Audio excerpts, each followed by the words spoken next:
사드 장비가 그제 밤에 한국에 들어왔습니다. 그리고 어제 한미 양국이 사드의 주한미군 배치 작업을 시작했다고 공식 발표를 했죠. 이제 막 부지계약 마치고 공사도 시작되기 전인데 장비부터 들어왔다는 건 참 이례적입니다. 조기 대선을 고려해서인지 이 한두 달 안에 사드 체계가 완비될 거란 얘기까지 나오는데요. 중국은 보복의 수위를 높여가고 우리는 속전속결 모르쇠로 일관하고 이거 이대로 괜찮은 걸까요? 먼저 가장 불안해하는 현지 주민들을 좀 연결해 보려고 합니다. 성주 사드 배치 반대 투쟁위원회의 박수규 상황실장 연결이 되어 있습니다. 실장님 나와 계세요. 네, 안녕하십니까. 지금 어디 계시는 겁니까? 지금은 일단 집으로 귀가를 했는 상태입니다. 어젯밤에 한 11시쯤 돼가지고 오늘 밤에는 상황이 없다라는 게 확인이 되었습니다. 그래서 12시쯤에 헤어졌습니다. 그러셨군요. 네. 그러니까 지금 공사가 뭐 조금이라도 시작은 된 거예요? 아직 공사는 시작하지 않았다고 그럽니다. 군병력이 들어와서 그 경계 철조망을 쳐놓고 경찰 병력이 그 길목을 한 20개 중대 정도가 막고 서 있는 상태, 뭐 그렇게 되어 있습니다. 그럼 주민분들이 거기를 지키고 계시는 이유는 장비가 들어오는 걸 막기 위해서? 그렇죠. 일단 장비가 육로로 이송한다면 이 길을 통과해서 갈 수밖에 없기 때문에 앉아서 보고만 있을 수는 없죠. 예상보다 지금 빨리 장비가 들어오는 것에 대해서는 주민들은 뭐라고들 하세요? 어이가 없죠. 분하고 원통하고 이 나란가 싶고 뭐 박근혜, 황교안, 한민구, 뭐 윤병세 이 사람들이 우리하고 같이 살고 있는 인간들인가 싶고 뭐 하여튼 야당도 제비만 축내고 있구나 이런 생각들도 들고 뭐 그러고 있습니다. 사실은 이제 지난번에 성주, 뭐 김천 이런 데서 크게 반대하는 한바탕 홍역을 치르고 나서 결국은 이쪽이 결정이 되고 저는 주민들이 승복하신 줄 알았거든요. 이제는 받아들여야겠다 마음을 접으신 걸로 알았는데 그게 아니었습니까? 우리가 지금까지 살아왔고 앞으로 우리 자식들이 살아야 할 곳인데 그 옳지도 않은 그런 것들을 어떻게 승복하고 받아들일 수 있습니까? 건강에는 큰 피해가 없을 거다. 전자파도 다 실험해봤는데 아무 문제 없다. 주민들 걱정 말아라. 뭐 이렇게 얘기했는데. 일단 미국에서 운영하고 있는 체계가 3.6km 이내에는 관계자 이외에는 출입 금지 구역입니다. 세계 어디에도 이 사드 앞부분에 주민들이 살고 있는 그런 지역은 없습니다. 지금 성주 김천의 주민들은 전자파의 실험 대상이 되고 있는 겁니다. 생체 실험 대상이. 뿐만 아니고 우리가 살고 있던 이곳이 어느 날 갑자기 최전방이 돼버린 겁니다. 러시아나 중국의 미사일이 성주를 겨냥하겠다고 그러고 있잖아요. 이 자리가 사람이 살 수 없는 지역이 돼버리는 겁니다. 건강 문제는 또 중요하지만 그건 두 번째고 일단 우리 마을이 갑자기 최전방이 됐다. 이걸 받아들일 수 있겠는가 그 말씀이세요. 예, 그렇습니다. 이 반대하는 주민들이 뭐 대략 따지자면 몇 %나 되는 건가요? 지금까지 한 240일 정도를 지내오면서 성주에 사드가 들어오는 데 대해서 찬성하는 주민은 만나본 적이 없습니다. 만나본 적이 없다. 네, 그런 사람은 저는 구미의 백성갑 의원밖에는 본 적이 없습니다. 알겠습니다. 여기까지 말씀 듣겠습니다. 고맙습니다. 네. 사드 배치 반대 투쟁위의 박수규 상황실장 주민을 먼저 만났고요. 계속해서 인제대 김현철 교수 전문가가 제시하는 해법은 뭔지 이 갈등 상황 언제까지 이렇게 둬야 하는 건지 좀 생각해 보죠. 김현철 교수님 안녕하세요. 안녕하십니까. 사드 발사대 2대가 우리 국민들 모르게 도착을 했답니다. 네. 근데 이 땅을 다지기도 전에 들어온 것도 참 이례적이고 그걸 또 급히 공개를 한 것도 이례적이고 이거 왜 그랬을까요? 좀 이해하기 어려운데요. 그렇죠. 이게 뭐 사실은 뭐 부지 정리도 하지 않은 상태로 이게 부품을 먼저 들어오는 것도 좀 이해하기 어렵고 그리고 이게 그 순서가 있거든요. 이런 거를 하려면은 뭐 부지 공여 협상도 해야 되고요. 또 그 지역을 군사 보호구역으로 지정도 해야 되고요. 더 중요한 거는 이렇게 중대한 문제들은 국회의 논의 절차를 거쳐야 됩니다. 국회의 논의 절차 이미 뭐 사드 배치한다 이게 되고 끝난 거 아니에요? 또 절차가 많이 남았습니까? 그렇지 않습니다. 지금 야당을 비롯해서 대부분의 헌법학자들은 이게 사드 배치라는 게 국회 비준 동의의 대상이라고 보고 있는 거거든요.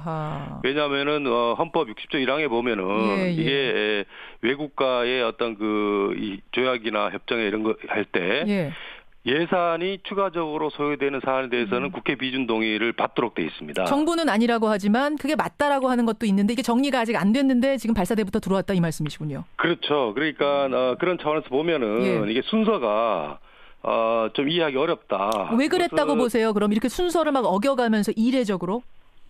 그러니까 이것은 조기 대선 국면이 되기 전에 일종의 기정사실을 하겠다라는 어떤 정치적 목적이 우선적으로 작동한 것 같습니다. 다음 정권이 들어와서 혹시라도 뭐 철회를 한다든지 수정을 한다든지 이렇게 하지 못하도록 일단 장비 들여버리는 거예요. 뭐 대못받기란 표현 오늘 모든 언론이 다 썼는데 김현철 교수님 동의하시는군요.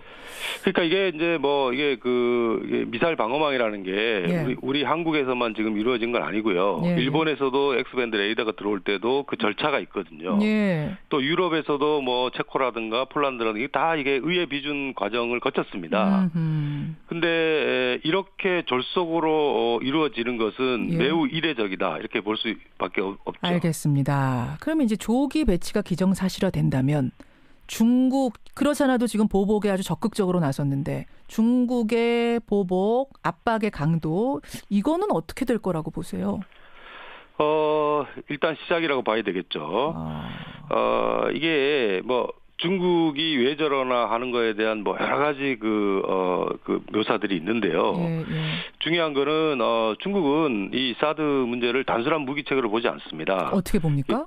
일종의 그 한미일 삼국 군사 협력이 강화되는 하나의 망으로 보는 거거든요. 그래서 이제 중국에서 지금 많이 예를 들고 있는 거는 1962년 쿠바 미사일 위기처럼 그러니까 미국의 입장에서 쿠바에 소련 미사일이 들어온 거를 미국이 용납할 수 있느냐라는 주장을 하고 있는 거거든요. 그렇죠. 그래서 그런 차원에서 보면은 중국은 지금부터 앞으로 이 보복의 강도를 더 높여갈 문제라고 예상이 됩니다. 그러니까 어떤 분들은 장비도 이렇게 들어왔으니 이제 중국이 포기하지 않겠는가. 들어왔는데 그만둬야지라고 접지 않겠는가 보복을 이런 얘기하는데 이건 너무 순진한 얘기입니까? 네, 이게 미사일 방어망이라는 건요. 지금 사드가 레이더가 들어오고 포대가 한두 개 들어온다 하는 이게 시작입니다. 이 방어망이라는 거는 기본적으로 그 방어망을 한번 설치를 하면은 그 촘촘하게 더 설치하고자 하는 속성이 작동을 하거든요. 그리고 이미 국방부나 또는 일부 정치인들은 사드 한 포대 갖고 되겠냐. 그런 얘기 벌써 나오죠. 그렇죠. 하나만 하다. 이게 미사일 방어망이라는 거는 또 육상뿐만 아니고 해상이라든가 공중이라든가 연계되는 망들을 계속 갖춰 나갈 수밖에 없기 때문에 그게 이게 들어왔다 그래갖고 끝나는 게 아니고 지금부터 일종의 군비 경쟁의 악순환이 시작이 되었다. 시작이 된 거다. 청취자 지금 백유선님도 사드로 북한 미사일 막을 수 있다면 정말 안보에 도움 된다면 100번이라도 설치해야죠. 근데 아무리 봐도 우리한테 큰 도움이 되는 것 같지 않습니다. 이런 의견이 들어오는가 하면 0819님은 무슨 순서가 필요합니까? 지금 북한에서 미사일 쏴대고 있는데 안보 생각해서 바로 지금 들여야 되는 거 아닙니까? 이런 의견도 들어오거든요. 왜 중국 눈치 보느냐? 어떻게 생각하세요? 이게 사드는 만능 무기가 아닙니다. 이게 우리가 이제 논의를 해나갈 때 이 사드의 군사적 효용성에 대해서 그 실체에 대해서 우리가 정확하게 좀 이해할 필요성이 있는데요. 여러 가지 얘기들이 있겠지만 제일 중요한 거는 이 사드의 요격 미사일 범위가 40km에서 한 150km 정도밖에 안 됩니다. 성주에 이게 갖다 놓으면요. 수도권은 그 방어망에서 제외되는 거예요. 그 얘기 계속 나왔었죠, 사실은. 논란 그렇죠. 그거는 국방부에서도 이미 인정을 하고 있는 거거든요. 그래서 이게 사드를 갖다 놓으면은 북한이 쏘는 미사일을 이렇게 막을 수 있다라는 주장은 굉장히 군사 기술적으로 보면은 좀 터무니없는 그런 신념 수준이라고 이제 보여지고요. 그래서 아까 교수님 말씀하신 결국은 이걸로 부족하니까 여기도 놔야 된다, 저기도 놔야 된다 하면서 계속 무기들이 들어올 거다 이 말씀하시는 거죠? 그렇죠. 이게 화약고가 될 거다. 만약 그렇게 되면은 우리 예산이라는 게 한정돼 있는 거고. 그거를 감당할 수가 없죠. 알겠습니다. 이 논란이 한참 벌어졌던 건데 어쨌든 지금 무기는 들어왔습니다. 중국은 반발합니다. 그럼 우리는 할 수 있는 게 뭔가? 해법이 뭐라고 생각하세요? 해법은 기본적으로 지금 이제 뭐 국방부도 얘기하는 게 북한의 핵 미사일에 대응하기 차원이다 이렇게 얘기를 하고 있지 않습니까? 예. 그래서 지금 우리가 이 시점에서는 북한의 핵무기와 미사일을 기정사실화를 해서 미사일 방어망을 갖출 것인가, 아니면은 지금이라도 북한의 핵 문제를 해결하기 위한 외교적 해법을 시도를 할 것인가. 저는 두 가지 선택의 기로에 있다고 생각을 하는데요. 근데 굉장히 어려운 문제 아니에요? 북한이 그러니까 핵 문제를 해소시켜버리면 한반도의 긴장이 풀리면 사드도 필요 없고 아무것도 그렇죠. 필요 없는 상황이 될 테니 그렇게 해라 하는 거는 너무 이상적인 거 아닙니까? 그 정반대로 생각을 해보면은 예. 이거를 막을 수 없다. 포기하고 방어망을 갖추겠다라는 것도 예. 굉장히 절망적인 선택이라고 생각을 하고요. 그것도. 저는 왜 핵 문제를 해결할 수 없다고 생각하는지 좀 이해하기 어렵습니다. 저는 해결할 수 있다고 생각을 하고요. 그렇게 보세요. 그럼요. 쉽진 않잖아요, 근데. 지금까지 노력해왔고, 우리가. 아유, 그거야 뭐, 이 핵 문제의 역사가 20년 뭐 이상 됐지만. 예. 여러 가지 해결해봤던 경험들도 있고요. 이러한 핵 문제를 해결했던 또 외교적인 그 시사점도 우리 얻을 수 있고요. 그런 차원에서 보면은 뭐 지금 당장 외교적 해법을 시작했다 하더라도 예. 해결할 수는 없겠지만 그런 방향으로 나아간다면은 예, 한 발짝 두 발짝 나아간다면은 출구를 찾을 수 있다. 그런 출구를 찾으면은 굳이 우리가 이런 그 군사적 효용성에 의문시되는 무기 체계를 예. 굳이 갖다 놓을 필요가 없다 이런 생각이 드는 거죠. 당장 철회하는 건 어떠냐 이 사드 배치 계획을 이거는 가능하다고 보세요? 비현실적이라고 보세요? 한미 간에 논의할 수 있는 사안이라고 생각을 합니다. 왜냐하면은 사드라는 게 예. 마치 한미 군사 동맹의 상징적인 것처럼 돼 있는데요. 맞아요. 한미 군사 동맹은 굉장히 넓습니다. 사드 말고도 여러 가지 협력해야 될 사안들이 적지 않거든요. 예, 그리고 미국 내부적으로도 미사일 방어망에 대해서는 찬반 여론이 있습니다. 그러니까 그런 차원에서 보면은 우리가 트럼프 정부와 예. 이 북핵 문제를 어떻게 대응할 것인가에 대해서 예. 논의를 해나간다면은 충분히 저는 다른 대안을 찾을 수 있다고 생각을 합니다. 여기까지 말씀 듣죠. 고맙습니다. 네, 고맙습니다. 예, 인제대 통일학부 김현철 교수였습니다.